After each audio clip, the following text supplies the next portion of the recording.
السلام علیکم ورحمۃ اللہ وبرکاتہ۔ سورہ ال عمران کے آج ہم نے آیت نمبر 118 سے سٹارٹ کرنا ہے اور 129 تک میرا ارادہ ہے۔ تھوڑا بہت اتنا کوشش کر سکتے ہیں کریں گے، تو ایز یوزول سب سے پہلے تلاوت سن لیتے ہیں۔ يا أيها الذين آمنوا لا تتخذوا بطانة من دونكم لا يألونكم خبالا ودوا ما عنتم قد بدت البغضاء من أفواههم وما تخفي صدورهم أكبر قد بينا لكم الآيات إن كنتم تعقلون ها أنتم أولئك تحبونهم ولا يحبونكم وتؤمنون بالكتاب كله وإذا لقوكم قالوا آمنا وإذا خلوا عضوا عليكم الأنامل من الغيظ قل موتوا بغيظكم إن الله عليم بذات الصدور إن تمسسكم حسنة تسؤهم وإن تصبكم سيئة يفرحوا بها وَإِن تَصْبِرُوا وَتَتَّقُوا لَا يَضُرُّكُمْ كَيْدُهُمْ شَيْئًا إِنَّ اللَّهَ بِمَا يَعْمَلُونَ مُحِيطٌ وَإِذْ غَدَوْتَ مِنْ أَهْلِكَ تُبَوِّئُ الْمُؤْمِنِينَ مَقَاعِدَ لِلْقِتَالِ وَاللَّهُ سَمِيعٌ عَلِيمٌ إذ هم الطائفتان منكم أن تفشلا والله وليهما وعلى الله فليتوكل المؤمنون ولقد نصركم الله ببدر وأنتم أذلة فاتقوا الله لعلكم تشكرون إذ تقول للمؤمنين ألن يكفيكم أن يمدكم ربكم ب3,000 من الملائكة منزلين بلى إن تصبروا وتتقوا ويأتوكم من فورهم هذا يمددكم ربكم ب5,000 من الملائكة مسومين وما جعله الله إلا بشرى لكم ولتطمئن قلوبكم به وما النصر إلا من عند الله العزيز الحكيم ليقطع طرفا من الذين كفروا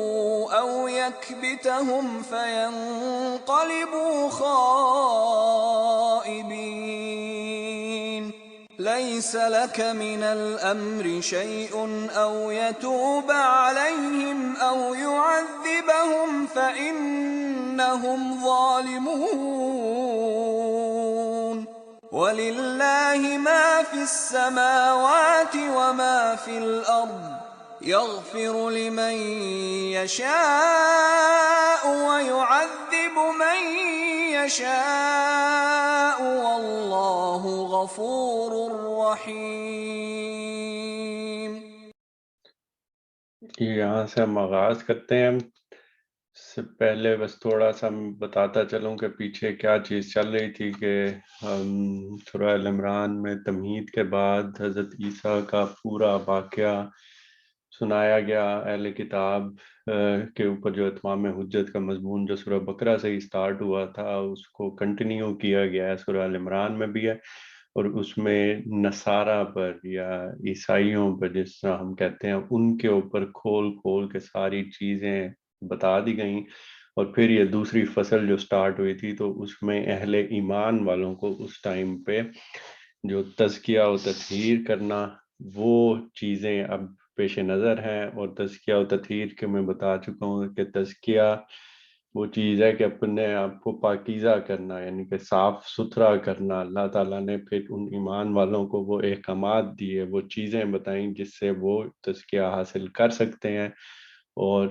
حضور پاک صلی اللہ علیہ وسلم کے تھرو اپنی آیات بھیجیں جس پہ وہ چیزیں دیکھ سکتے تھے اس کی روشنی میں۔ اور تطہیر ایک دوسرا پارٹ ہوتا ہے، تطہیر وہ والا پارٹ ہوتا ہے جب رسولوں کی بعثت ہوتی ہے، تو جب اتمام حجت ہو جاتا ہے، جب ان کو سب چیزیں کھول کے واضح کر دی جاتی ہیں، ڈھیل دی جاتی ہے، ڈھیل دینے کے بعد پھر رسول کی جو قوم ہوتی ہے اور جس کے اوپر وہ اتمام حجت کرتے ہیں، تو ان کے اوپر اسی دنیا میں ہی ایک وہ قیامت صغریٰ والا عذاب برپا کر دیا جاتا ہے۔ اگر تو رسول کے ماننے والے کم ہوں تعداد میں تو وہ فرشتوں کے ذریعے ہوتا ہے، جس طرح سے ہم قوم عاد، قوم سمود یا حضرت نوح کی باری جو تھی تو وہ اس طرح سے عذاب دیا جاتا ہے کہ اہل ایمان کو تطہیر کر کے علیحدہ کر لیا جاتا ہے۔ ان کو حضرت نوح کے کیس میں کشتی بنانے کا اور اس میں سوار ہونے کا کہہ دیا گیا تو وہ سوار ہو کے نکل گئے، اہل ایمان والے علیحدہ ہو گئے کافروں سے، اور پھر فرشتوں نے عذاب نازل کیا۔ حضور پاک صلی اللہ علیہ وسلم کے زمانے میں تھوڑا سا ایک ڈفرنٹ چیز یہ تھی کہ اب تعداد میں مسلمان اس میں ہیں کہ وہ اللہ تعالیٰ ان پہ بھی ذمہ داری ڈالیں، تو پھر ان کی تلواروں کے ہاتھوں اور فرشتے بھی دونوں مل کے اب جنہوں نے کفر کیا ہے تو ان کے اوپر عذاب نازل کیا جائے گا، تو جس کا ہم نے جنگ بدر اور جنگ احد کے اس میں نظر آتا ہے۔ تو یہ چیز آج اس میں واضح ہو جائے گی آج والی چیز میں۔ اور اہل ایمان ایک جو مین بات اس سے پچھلی والی نشست میں ہم نے دیکھی تھی کہ اہل کتاب میں بھی اللہ تعالیٰ نے کہا تھا کہ ایک گروہ ایسا ہے کہ وہ ابھی تک اللہ کے ساتھ اپنے کیے ہوئے عہد پہ قائم ہیں، وہ اللہ کی آیات پڑھتے ہیں، وہ راتوں کو اٹھتے ہیں، مغفرت مانگتے ہیں، اور وہ نشانیاں ساری بتائی تھیں۔ تو سوال یہ پیدا ہوا تھا کہ کیا ان کی نیکی کام آئے گی؟ تو اس پہ یہ بتایا گیا تھا کہ اگر تو آپ حق سچ کے طالب علم ہو جاتے ہیں، اگر تو آپ سیدھی راہ پہ چلنے کا فیصلہ کرتے ہیں اور اوپر جو مشکلات آتی ہیں اس کی پرواہ نہیں کرتے، تو پھر جو نیکیاں آپ کرتے ہیں وہ قبول ہوں گی۔ بے شک منزل تک نہیں پہنچے، اس ٹائم ان لوگوں کی منزل کیا تھی کہ حضور پاک صلی اللہ علیہ وسلم کو بڑھ کے قبول کرنا، لیکن وہ تھوڑا سلو چل رہے تھے، لیکن اپنے عہد پہ قائم تھے، ابھی اس منزل پہ نہیں پہنچے تھے کہ حضور پاک صلی اللہ علیہ وسلم آگے بڑھ کے ایمان لے آتے، سارا کچھ کرتے۔ تو ان کے بارے میں کہہ دیا تھا کہ حق کے یہ سچے جو طالب ہیں ان کو کوئی نیکی بھی صلے سے محروم نہ ہوگی۔ اور اسی طرح دوسری سائڈ پہ یہ بتا دیا تھا کہ جنہوں نے جانتے بوجھتے حق کا انکار کر دیا، یعنی کفر کر دیا، تو ان کی نیکیوں کے ساتھ کیا ہوگا، اس کی مثال دے دی تھی کہ جس طرح سے انہوں نے اپنی کھیتی اگائی، وہ نیکیوں سے تشبیہ دی کہ کھیتی اگائی لیکن اپنی ہی حرکتوں کے باعث اس کو ضائع کر دیا، تو اللہ تعالیٰ نے ان کے اوپر کوئی ظلم نہیں کیا، انہوں نے اپنے اس رویے کی وجہ سے خود اپنے اوپر ظلم کیا ہے۔ یہاں پہ یہ آخری آیت کا اختتام ہوا تھا۔ اب پھر یہی اہل ایمان کو ہی مخاطب کر کے پھر کہا جا رہا ہے، اور اس پہ بھی غور کرنے کی ضرورت ہے کیونکہ یہاں پہ تھوڑی سی کنفیوژن ہو جاتی ہے، اسپیشلی جو باہر رہ رہے ہوتے ہیں، جب ان کا واسطہ باقی لوگوں سے پڑتا ہے جن کو غیر مسلم کہنا چاہیے، تو اس کو اکثر سمجھ لیا جاتا ہے کہ یہ مراد یہاں پہ وہ ہیں، جبکہ پس منظر کو دیکھا جائے اور کانٹیکسٹ میں رکھ کے دیکھا جائے قرآن پاک میں، تو جو چیز بیان کی جا رہی ہے وہ میں کوشش کرتا ہوں یہاں بتانے کی۔ اے لوگو جو ایمان لائے ہو، اپنی جماعت کے لوگوں کے سوا دوسروں کو اپنا رازدار نہ بناؤ، وہ تمہاری خرابی کے کسی موقع سے فائدہ اٹھانے میں نہیں چوکتے، تمہیں جس چیز سے نقصان پہنچے وہی ان کو محبوب ہے، ان کے دل کا بغض ان کے منہ سے نکلا پڑتا ہے، اور جو کچھ وہ اپنے سینوں میں چھپائے ہوئے ہیں وہ اس سے شدید تر ہے. ہم نے تمہیں صاف صاف ہدایات دے دی ہیں اگر تم عقل رکھتے ہو تو ان سے تعلق رکھنے میں احتیاط برتو گے. تو پس منظر میں دیکھا جائے تو وہ پورا جس طرح سے میں نے پروسیس بتایا ہے کہ وہ یہ قرآن پاک سے ہی ثابت ہے, آگے ہم پڑھتے بھی رہیں گے کہ جب رسول آ جاتے ہیں یہ سارا پروسیس شروع ہوتا ہے, اور وہ سارا کرتے ہوئے اب اس معاملات تک پہنچ چکے ہیں کہ اتمام حجت کا مضمون اس میں پیچھے ہم نے دیکھا ہے پچھلی فصل میں حق سچ واضح کر دیا گیا. اب وہ تطہیر والا عمل سٹارٹ ہو رہا ہے کہ ایمان والوں کو اور جو کفر کرنے والے ہیں یا جو ایمان نہیں لائے اب ان کو علیحدہ علیحدہ کیا جا رہا ہے, اور ان کو علیحدہ علیحدہ کرنے کا آغاز اور یہ اس طرح کے احکامات کس طرح سے دے کے جا رہے ہیں کہ اب ان کو اتنا قریبی نہ سمجھنا کہ ان کو راز کی باتیں جا کے بتانا شروع کر دو, کہ دوست بناؤ یا جس طرح سے بھی کر رہے ہو ان کے ساتھ تعلقات, اور اس کو امیجن کریں وہ کیا صورتحال کس طرح سے ہوگی کہ ایک بستی ہے مدینہ کی, اب چھوٹی سی ایک بستی ہے, وہاں پہ مسلمان آئے ہیں, مسلمان ہجرت کر کے بھی آ رہے ہیں دوسری جگہوں سے, روزمرہ کا تعلق ہے, روزمرہ کے کام ایک دوسرے کے ساتھ مل کے کرنے پڑتے ہیں, تو ایک پچھلا کوئی تعلق تھا وہ بھی چلتا ہوا آ رہا ہے. اپنے رشتہ داروں میں سے بھی ہو سکتے ہیں کہ کچھ ایمان لے آئے ہیں, اپنے رشتہ داروں میں کچھ ایمان نہیں لے کے آئے, تو اس طرح سے ایک پوری انٹیگریٹڈ ایک مل کے وہ ایک سوسائٹی کائنڈ آف چل رہی تھی. لیکن اب وہ موقع آ گیا کہ اب وہ سرکشی پر آمادہ ہیں, اب وہ ایمان لانے والے نہیں ہیں, ان پہ سب کچھ واضح ہو چکا ہوا ہے. تو اب کس طرح سے کیا جائے, تو اس کو علیحدہ کرنے کے لیے اب یہ کہا جا رہا ہے کہ اب اس حد تک نہ جانا کہ ان کو اب اپنے راز بتانا شروع کر دو, اور پھر ان کی وجوہات کلیئر کی ہیں. وجوہات کیا کلیئر کی ہیں کہ اب کوئی اس طرح کا موقع آتا ہے تو وہ تمہیں نقصان پہنچانے میں چوکتے نہیں ہیں. اب جس چیز میں نقصان پہنچے بلکہ وہی ان کو محبوب ہو جاتی ہے, کہ اب وہ ان چیزوں کی تلاش میں ہے کہ اب وہ تمہیں نقصان پہنچائیں, کیونکہ اسلام اب بڑھتا جا رہا ہے, ان کی اپنی طرف سے ان کی سوچ کے مطابق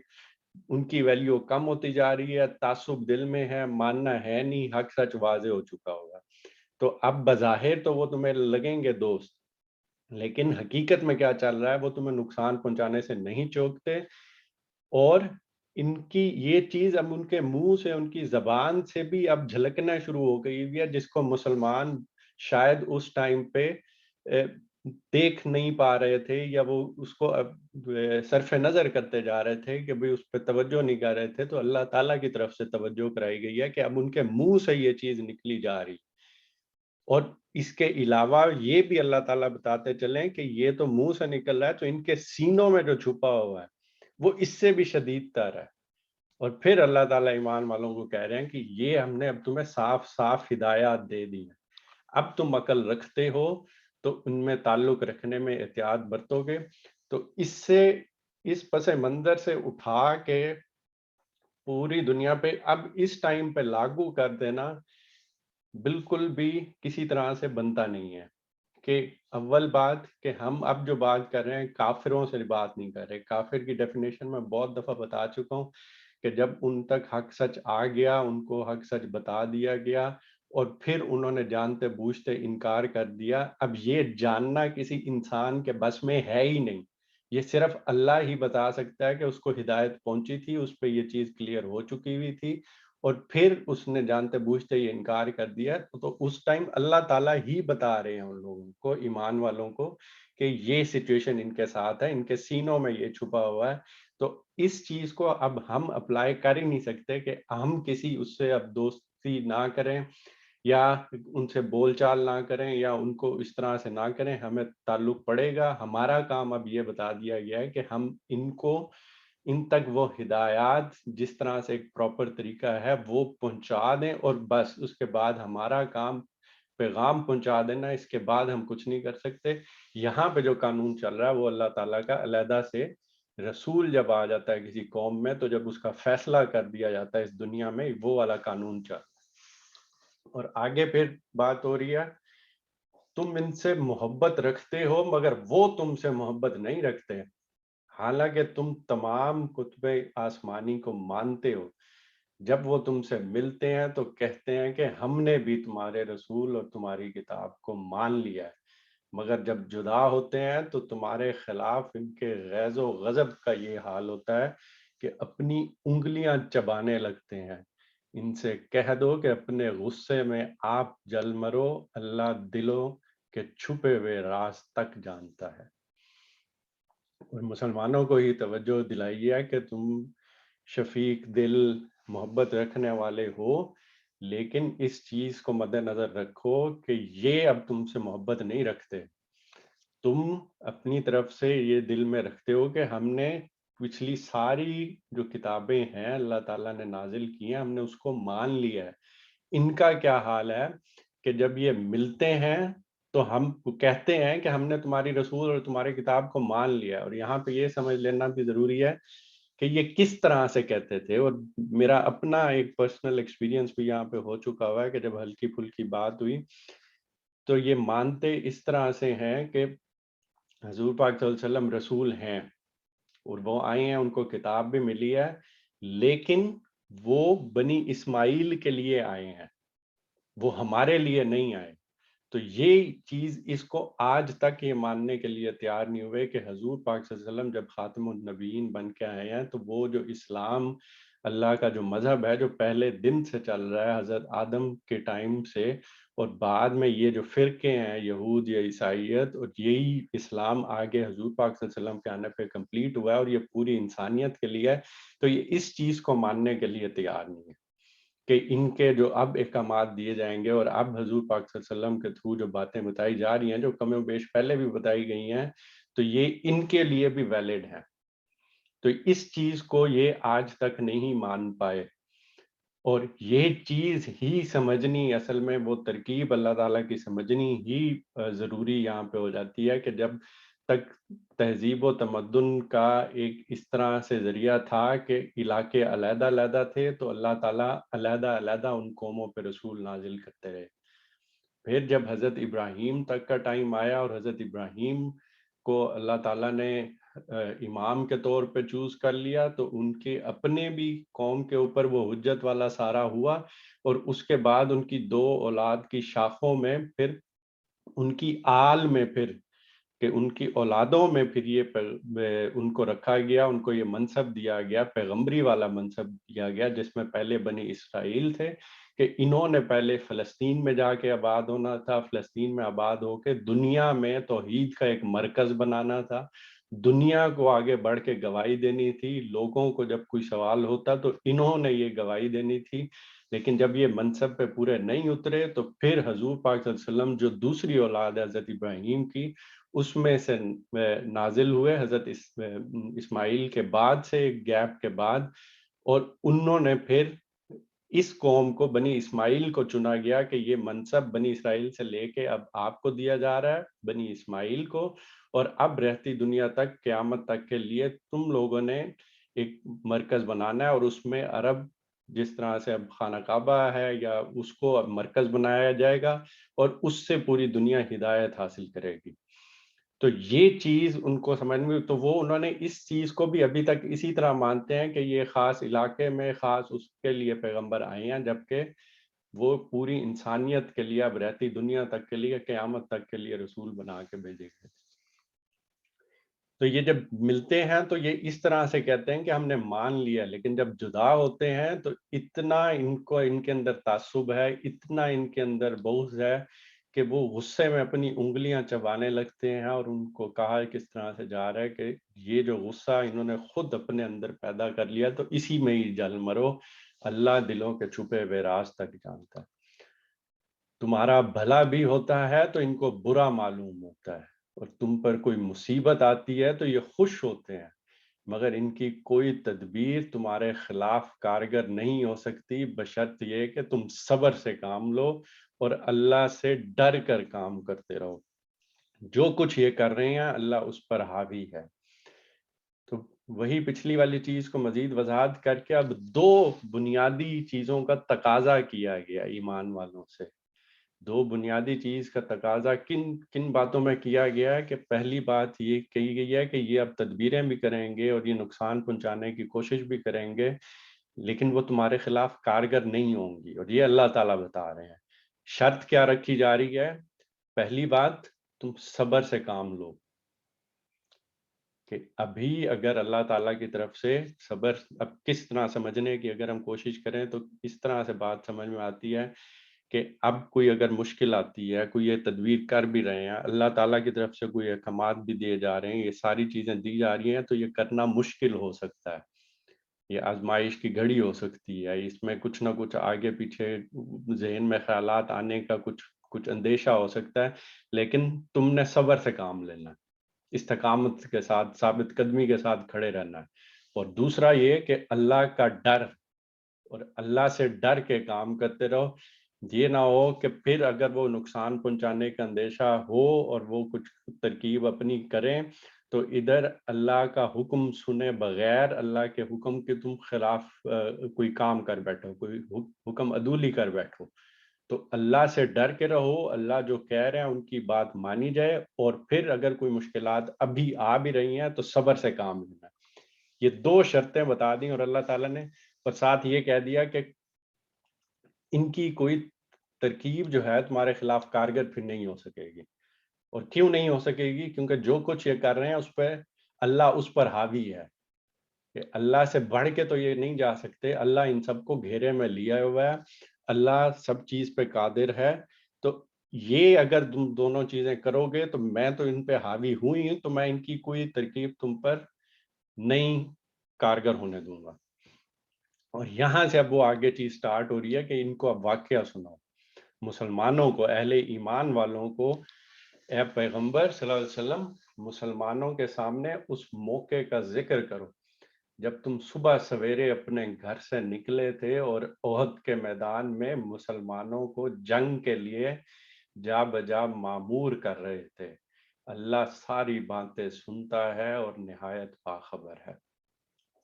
ابھی ایک واقعے کی طرف، تاریخی واقعے کی طرف اشارہ کیا جا رہا ہے کہ جب احد کا مارکا ہونے والا تھا تو اس ٹائم کچھ مسلمانوں کا رویہ کس طرح سے تھا، تو تاریخ کے پس منظر میں دیکھا جائے تو اس میں ابھی جس چیز کا ذکر کیا جا رہا ہے کہ حضور پاک صلی اللہ علیہ وسلم اس موقع کے اوپر جنگ کے مورچوں پر کھڑا کرنے کے لیے جب صبح سویرے نکلے تھے تو اس ٹائم دو گروہوں کی طرف اشارہ آگے کیا جائے گا کہ وہ دو گروہ تھے، ان کا رویہ کس طرح سے تھا۔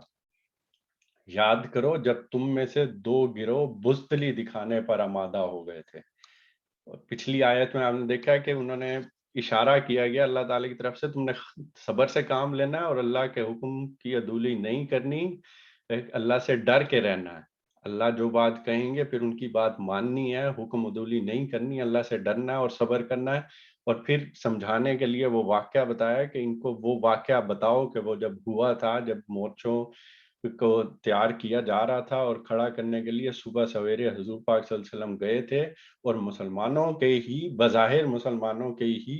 ایمان کمزور ہونے یا منافقین ہونے کی وجہ سے دو گروہ بزدلی دکھا گئے تھے۔ حالانکہ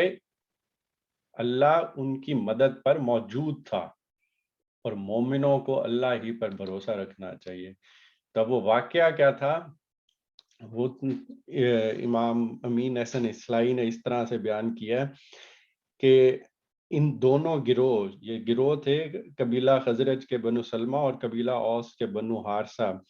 تو ان کے اندر جو ہے منافقین کی کچھ شرارت کی وجہ سے کچھ بزدلی پیدا ہو گئی تھی، لیکن یہ سنبھل گئے پھر۔ اب منافقین اصل میں کیا چاہتے تھے کہ وہ اس جنگ جو ہو رہی تھی اس کے لیے باہر نکلنا ہی نہیں چاہتے تھے، کیونکہ اب منافقین ہیں، اب ایمان کی کمزوری ہے، تو اب یہ مارکا ہے جس میں ایک ہو جاتا ہے کہ اب آپ جان ہتھیلی پہ رکھ کے نکلیں گے۔ اب جس کا ایمان کمزور ہے تو ظاہری سی بات ہے یہاں پہ وہ تھوڑا لڑکھڑائے گا کہ اس میں تو میری جان بھی جا سکتی ہے، اور اللہ پہ ایمان نہیں ہے، جنت دوزخ آخرت پہ اگر ایمان ابھی کمزور ہے تو پھر دل میں ڈر پیدا ہوگا کہ میں تو دنیا سے چلا جاؤں گا، دنیا چھوڑ دوں گا۔ تو یہ جب بزدلی پیدا ہوئی منافقین کی، تو ان کو اب گروہ میں یہ پھر بھی مسلمانوں کے تھے کہ مسلمانوں کا ایک گروہ تھا، اب جنگ کے لیے نکلنا تھا، اس میں اب یہ کچھ اس طرح کے لوگ بھی شامل تھے۔ تو اب جنگ لڑنے کے لیے پلان کس طرح سے کرنا تھا کہ بھئی یا تو مدینہ سے باہر جا کے جنگ کی جائے یا اندر کی جائے۔ تو حضور پاک صلی اللہ علیہ وسلم کو کچھ اس صورتحال کا اندازہ تھا، تو انہوں نے نکلنے سے پہلے صحیح صورتحال سامنے آ جائے تو حضور پاک صلی اللہ علیہ وسلم نے اسی چیز کے پیش نظر ان کے سامنے سوال رکھا کہ اب قریش کا جو مقابلہ ہونے جا رہا ہے وہ مدینہ کے اندر سے کیا جائے یا باہر نکل کر کیا جائے. اب جو سچے اور پکے مسلمان تھے ان کی طرف سے تو ظاہر تھا کہ یہ ہو سکتا تھا کہ باہر نکل کے کہ ان کو کسی چیز کا ڈر نہیں ہے کہ اللہ تعالیٰ خود کہہ رہے ہیں کہ میری مدد موجود ہے تمہیں. عذاب اب قریش پہ دیا جائے گا اور عذاب جب دیا جائے گا تو اللہ تعالیٰ بتا رہے ہیں کہ میری مدد موجود ہے اور میری مدد موجود ہے تو پھر باہر نکل کے کیا جائے کہ شہر کے اندر اگر اس طرح کا کام کیا جائے تو ظاہر سی بات ہے دوسری مشکلات آ سکتی ہیں. تو انہوں نے پورے جوش و جذبے کے ساتھ یہی جواب دیا. لیکن جب منافقین نے یہ مصلحتیں سمجھانے کی کوشش کی کہ مدینہ میں اگر ہم محصور ہو کے مقابلے کی چیزیں کریں تو عام صورتحال میں تو چلو ٹھیک ہے بندہ کہتا ہے کہ بندہ اپنی حفاظت کی تدبیر بھی کرے گا یہ بھی چیزیں کرے گا, لیکن جب اللہ کہہ رہا ہے کہ میں تمہاری حفاظت کروں گا تو پھر تو معاملے کی نوعیت بالکل ہی چینج ہو سکتی ہے. تو جب حضور پاک صلی اللہ علیہ وسلم نے یہ صورتحال کا اندازہ کر لیا اور جب ان کو کمزوری واضح ہو گئی کہ یہ کمزوری کس وجہ سے ہے اور کن لوگوں کے اندر ہے, تو پھر ڈیسائیڈ یہی کیا گیا کہ یہ باہر جا کے کیا جائے گا. اور جب منافقین نے دیکھا کہ ان کی یہ سازش ناکام ہو گئی بھی ہے تو پھر نکلنے کو تو وہ مسلمانوں کے ساتھ نکلے تھے, لیکن نکلنے کے بعد پھر جو ان کا لیڈر تھا ابن ابی اس نے ورغلایا ان کو اور اس چیز کو بہانہ بنایا کہ بھئی ان کے مشورے کی قدر نہیں کی گئی, تو راستے میں سے 300 آدمیوں کا لشکر لے کے علیحدہ ہو گیا. اب یہ ایک ایسا موقع تھا جس کے اوپر مطلب مسلمانوں کے حوصلے تھوڑا ہو سکتے تھے اوپر نیچے ہو سکتے تھے کہ پہلے ہی تھوڑا لشکر ہے اس میں سے 300 بندے پھر نکل جائیں تو, اور اس ٹائم تعداد بھی دیکھی جائے تو قریش کی تعداد تھی وہ زیادہ تھی اور کافی حد تک زیادہ تھی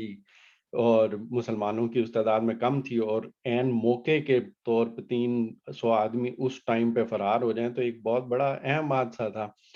تو لیکن بات وہیں پہ آ گئی کہ اللہ تعالیٰ کی طرف سے اس ٹائم کیا یہ ابھی کیا کہا جا رہا ہے کہ اب بھی دیکھا ہے, یہ تمہیں واقعہ کس لیے سنایا جا رہا ہے کہ تمہارے سامنے 2 چیزیں رکھی گئی ہیں, ایک تم نے صبر کرنا ہے اور دوسرا اللہ سے ڈر کے رہنا ہے. اب یہی چیز آگے کام آئی ان کے, اور پھر یہ بتایا گیا کہ یہ تو جنگ احد کے موقع پہ تھا کہ بھروسہ تو تمہیں اللہ ہی پر کرنا چاہیے, اور اس سے پہلے جنگ بدر میں تو اللہ تمہاری مدد کر چکا تھا. یعنی کہ یہ چیز تو پہلے سے واضح تھی کہ اس سے پہلے جو مارکا ہوا تھا اس میں اللہ تمہاری مدد کر چکا تھا, حالانکہ اس ٹائم تم بہت کمزور تھے, لہذا تم کو چاہیے کہ اللہ کی ناشکری سے بچو. امید ہے کہ اب تم شکر گزار بنو گے, کہ اس سے پہلے ہی ایک اس سے زیادہ نازک صورتحال پیدا ہو چکی ہوئی تھی اور اس میں اللہ تعالیٰ نے کامیابی دی تھی جنگ بدر کے موقع پر. تو یہی کہا جا رہا ہے کہ پھر اللہ کی ناشکری سے بچو, اب امید ہے کہ تم شکر گزار بنو گے. دونوں واقعات تمہارے سامنے رکھے گئے ہیں. یاد کرو جب تم مومنوں سے کہہ رہے تھے کیا تمہارے لیے یہ بات کافی نہیں ہے کہ اللہ 3000 فرشتے اتار کر تمہاری مدد کرے, اور یہاں پہ وہ چیز پھر سامنے آ رہی ہے جس پہ میں نے ابھی شروع میں ذکر کیا تھا کہ جب اللہ نے عذاب نازل کرنا ہے تو ایک تو ایمان والے اب تعداد میں زیادہ ہیں تو ان کو بھی آزمایا جائے گا, ان کے اوپر بھی آزمائش ڈالی جائے گی, ان کے ہاتھوں سے ہی عذاب دیا جائے گا جو کہ منکر ہیں. اور دوسرا اللہ کی مدد کس طرح سے آئے گی کہ اللہ بھی فرشتے اتارے گا ان کی مدد کے لیے, صرف فرشتے نہیں کریں گے جیسے کہ پہلے ہوتا رہا تھا, اب یہ اللہ کے بندے بھی ہوں گے اور اللہ کے فرشتے بھی ہوں گے اور دونوں مل کے ان کو عذاب دیں گے, جو کہ پھر غزوہ بدر میں بھی ہوا تھا کہ قریش کی جو لیڈرشپ تھی وہ ساری ماری گئی تھی. اور اسی طرح جنگ احد میں بھی ہوا تھا, اس کی مزید ڈیٹیل آگے آئے گی کہ جو وقتی ہزیمت اٹھانی پڑی تھی وہ بہت ڈیٹیل میں آگے جا کے ذکر آئے گا, تو اس کو ہم اس ٹائم پہ پڑھ لیں گے. پھر دوبارہ ذکر کیا ہے بے شک اگر تم صبر کرو اور خدا سے ڈرتے ہوئے کام کرو تو جس آن دشمن تمہارے اوپر چڑھ کر آئیں گے اسی آن تمہارا رب 3000 نہیں اب 5000 صاحب نشان فرشتوں سے تمہاری مدد کرے گا. کہ 3000 تو دیے تھے, اب اگر تمہارا دشمن تمہارے اوپر چڑھ کر آئے گا تو اب 5000 اور نشان لگے ہوئے فرشتے، اس سے مراد کیا ہے کہ صرف اسی وجہ سے ہی فرشتے دیے جائیں کہ وہ تمہاری مدد کے لیے آئیں گے. یہ نہیں کہ تھوڑا بہت اس طرح سے آتے جاتے کچھ نہ کچھ وہ کروا دیں گے اور پہلے سے موجود ہے، نہیں، اسی چیز کی وجہ سے ہی فرشتے نشان لگے ہوئے، اسی کام کی وجہ سے 5000 فرشتوں سے تمہاری مدد کر دی جائے گی. اور اس سے بڑھ کے کیا ہو سکتا ہے کہ اب کیونکہ انسان کے حواس ہیں، جب انسان کو صرف یہ کہا جائے کہ اللہ کی مدد ملے گی تو انسان کے حواس اس طرح سے دیکھ نہیں پاتے. ہماری آنکھیں، ہمارے کان،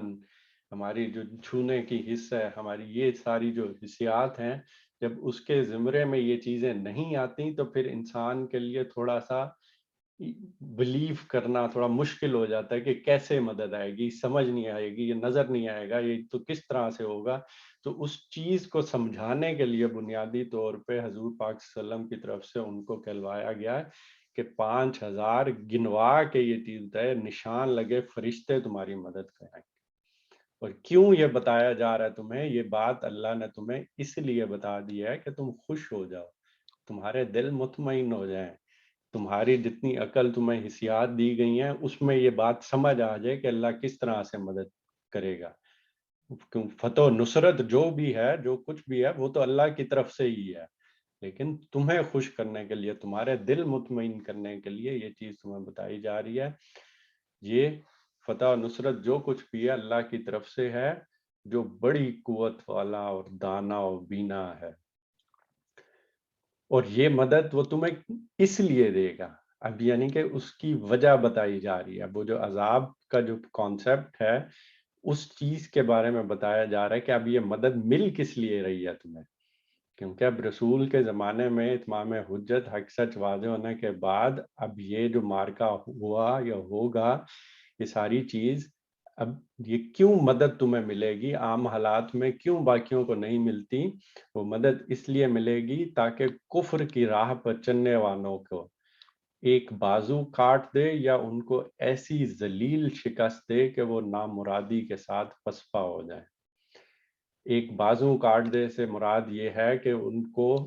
مکمل طور پہ یعنی کہ تباہ نہیں کیا جائے، ان میں سے کچھ ایک حصے کو اس طرح سے عذاب دے دیا جائے، یا پھر پورا مکمل عذاب دے دیا جائے، ان کو ایسی ذلیل شکست دے دے کہ وہ نامرادی کے ساتھ پسپا ہو جائیں. تو کھل کے اللہ تعالیٰ نے نہیں بتایا، لیکن ان کو وجہ بتا دی کہ ایمان والوں کو مدد کس وجہ سے ملے گی، کہ اس وجہ سے کہ اب جو کفر کی راہ پہ چل رہے ہیں ان کو یا تو پارشلی یا پھر مکمل شکست دے دی جائے. اور اس سے بعد والی جو ایک جملہ معترضہ آیا ہے اس سے صاف ظاہر ہے کہ اس ٹائم پہ حضور پاک صلی اللہ علیہ وسلم کے دل میں خواہش پیدا ہوئی تو سلسلہ کلام فوراً روکا گیا اللہ تعالیٰ کی طرف سے، اور حضور پاک صلی اللہ علیہ وسلم کی طرف مخاطب ہو کر فوراً ایک طرح کی تنبیہ سی کی گئی ہے. اور وہ خواہش حضور پاک صلی اللہ علیہ وسلم کے دل میں کس طرح سے پیدا ہوئی کہ جب یہ والی چیز بات ہوئی کہ شاید پارشلی ہو یا مکمل عذاب دیا جائے. اب تھے تو وہ قریشی، تھے تو وہ حضور پاک صلی اللہ علیہ وسلم نے 40 سال انہی کے ساتھ گزارے تھے، تو اور حضور پاک صلی اللہ علیہ وسلم کا دل بھی انتہائی نرم تھا، تو ایک خواہش جو فطری انسانی خواہش تھی کہ کیا اس طرح سے نہیں ہو سکتا کہ ان کی پوری قوم ایمان لے آئے. جس طرح حضرت موسیٰ نے جب آ کے اپنی قوم کے اوپر اس طرح سے کیا اور اللہ تعالیٰ کے پیغمبری کے منصب پہ وہ فائز ہوئے، تو وہ جب واپس آئے تھے مصر میں، تو جب اللہ کی چیز سامنے رکھی، اللہ کی دعوت سامنے رکھی، تو پوری قوم ایمان لے کے آئی تھی. تو اس ٹائم جب یہ والا کام ہونے جا رہا تھا تو حضور پاک صلی اللہ علیہ وسلم کے دل میں ایک خواہش پیدا ہوئی تھی کہ شاید میری بھی پوری قوم ایمان لے کے آ جائے اور یہ والا موقع ہی نہ آئے کہ ان کو پوری سزا دے دی جائے. اب حضور صلی اللہ علیہ وسلم کا دل تو نرم تھا اور وہ اپنی قوم کو ایمان کی دعوت میں جو مشکلات بھی پیش آتی تھیں وہ اٹھا لیتے تھے، اور ان کی فطری خواہش جب یہ پیدا ہوئی تو یہ سلسلہ کرام فوراً روکا گیا اور اللہ تعالیٰ کی طرف سے کیا کہا گیا؟ اے پیغمبر، صلی اللہ علیہ وسلم فیصلہ کے اختیارات میں تمہارا کوئی حصہ نہیں، اللہ کو اختیار ہے، چاہے تو ان کی توبہ قبول کر لے اگر یہ توبہ کریں اور انہیں معاف کر دے،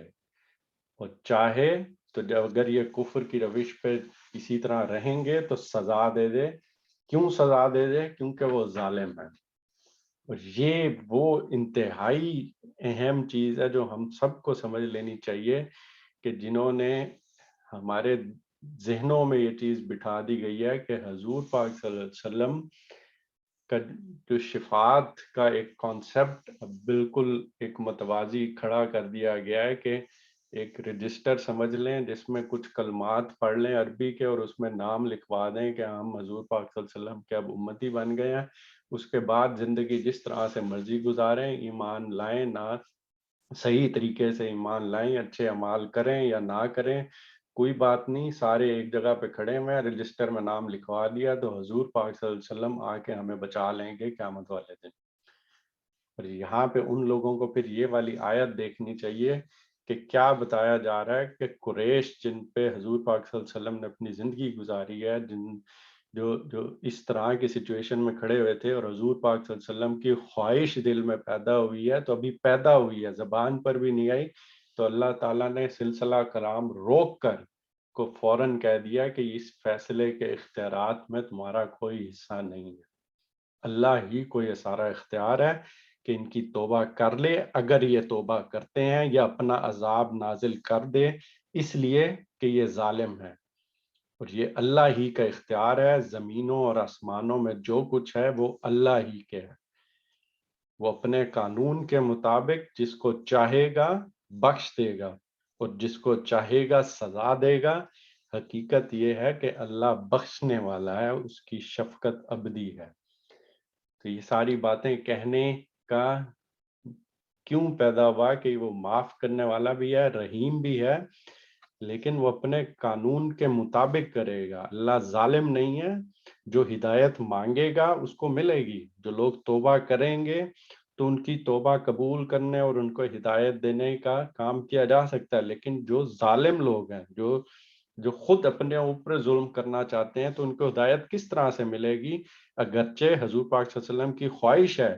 لیکن پھر بھی اللہ ظالموں کو ہدایت نہیں دے گی۔ یہاں پہ ایک دفعہ ہم ان ساری آیات کا پڑھ لیتے ہیں۔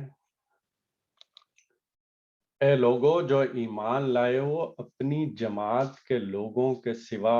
دوسروں کو اپنا رازدار نہ بناؤ، وہ تمہاری خرابی کے کسی موقع سے فائدہ اٹھانے میں نہیں چوکتے، تمہیں جس چیز سے نقصان پہنچے وہی ان کو محبوب ہے، ان کے دل کا بغض ان کے منہ سے نکلا پڑتا ہے، اور جو کچھ وہ اپنے سینوں میں چھپائے ہوئے ہیں وہ اس سے شدید تر ہے۔ ہم نے تمہیں صاف صاف ہدایات دے دی ہیں، اگر تم عقل رکھتے ہو تو ان سے تعلق رکھنے میں احتیاط برتو گے۔ تم ان سے محبت رکھتے ہو مگر وہ تم سے محبت نہیں رکھتے، حالانکہ تم تمام کتب آسمانی کو مانتے ہو، جب وہ تم سے ملتے ہیں تو کہتے ہیں کہ ہم نے بھی تمہارے رسول صلی اللہ علیہ وسلم اور تمہاری کتاب کو مان لیا ہے، مگر جب جدا ہوتے ہیں تو تمہارے خلاف ان کے غیظ و غضب کا یہ حال ہوتا ہے کہ اپنی انگلیاں چبانے لگتے ہیں۔ ان سے کہہ دو کہ اپنے غصے میں آپ جل مرو، اللہ دلوں کے چھپے ہوئے راز تک جانتا ہے۔ تمہارا بھلا ہوتا ہے تو ان کو برا معلوم ہوتا ہے، اور تم پر کوئی مصیبت آتی ہے تو یہ خوش ہوتے ہیں، مگر ان کی کوئی تدبیر تمہارے خلاف کارگر نہیں ہو سکتی، بشرط یہ کہ تم صبر سے کام لو اور اللہ سے ڈر کر کام کرتے رہو۔ جو کچھ یہ کر رہے ہیں اللہ اس پر حاوی ہے۔ اے پیغمبر صلی اللہ علیہ وسلم، مسلمانوں کے سامنے اس موقع کا ذکر کرو جب تم صبح سویرے اپنے گھر سے نکلے تھے اور احد کے میدان میں مسلمانوں کو جنگ کے لیے جا بجا معمور کر رہے تھے۔ اللہ سب باتیں سنتا ہے اور وہ نہایت باخبر ہے۔ یاد کرو جب تم میں سے دو گروہ بزدلی دکھانے پر آمادہ ہو گئے تھے، حالانکہ اللہ ان کی مدد پر موجود تھا، اور ان مومنوں کو اللہ ہی پر بھروسہ رکھنا چاہیے، آخر اس سے پہلے جنگ بدر میں اللہ تمہاری مدد کر چکا تھا، حالانکہ اس وقت تم بہت کمزور تھے، لہٰذا تم کو چاہیے کہ اللہ کی ناشکری سے بچو۔ امید ہے کہ اب تم شکر گزار بنو گے۔ یاد کرو جب تم مومنوں سے کہہ رہے تھے کیا تمہارے لیے یہ بات کافی نہیں ہے کہ اللہ 3000 فرشتے اتار کر تمہاری مدد کرے؟ بے شک اگر تم صبر کرو اور خدا سے ڈرتے ہوئے کام کرو تو جس آن دشمن تمہارے اوپر چڑھ کر آئیں گے اسی آن تمہارا رب 3000 نہیں 5000 صاحب نشان فرشتوں سے تمہاری مدد کرے گا۔ یہ بات اللہ نے تمہیں اس لیے بتا دی ہے کہ تم خوش ہو جاؤ اور تمہارے دل مطمئن ہو جائے۔ فتح و نصرت جو کچھ بھی ہے اللہ ہی کی طرف سے ہے، جو بڑی قوت والا اور دانا اور بینا ہے، اور یہ مدد تمہیں اس لیے دے گا تاکہ کفر کی راہ چلنے والوں کا ایک بازو یعنی ایک حصہ کاٹ دے یا ان کو ایسی ذلیل شکست دے کہ وہ نامرادی کے ساتھ پسپا ہو جائے۔ اے پیغمبر صلی اللہ علیہ وسلم، فیصلہ کے اختیارات میں تمہارا کوئی حصہ نہیں، اللہ کو اختیار ہے، چاہے تو ان کی توبہ قبول کر لے اگر یہ توبہ کریں، یا ان پر اپنا عذاب نازل کر دے اس لیے کہ یہ ظالم ہے۔ زمین اور آسمان میں جو کچھ ہے اس کا مالک اللہ ہے، جس کو چاہے اپنے قانون کے مطابق بخش دے اور جس کو چاہے اپنے قانون کے مطابق عذاب دے، وہ معاف کرنے والا اور رحیم ہے۔ اللہ تعالیٰ سے دعا ہے کہ اللہ تعالیٰ ہمیں قرآن پاک کو صحیح طرح سمجھنے، اس پہ استقامت کے ساتھ اس کو اپنی عملی زندگی میں لانے کی توفیق عطا فرمائے۔ آمین۔ یہاں پہ ہم اختتام کرتے ہیں۔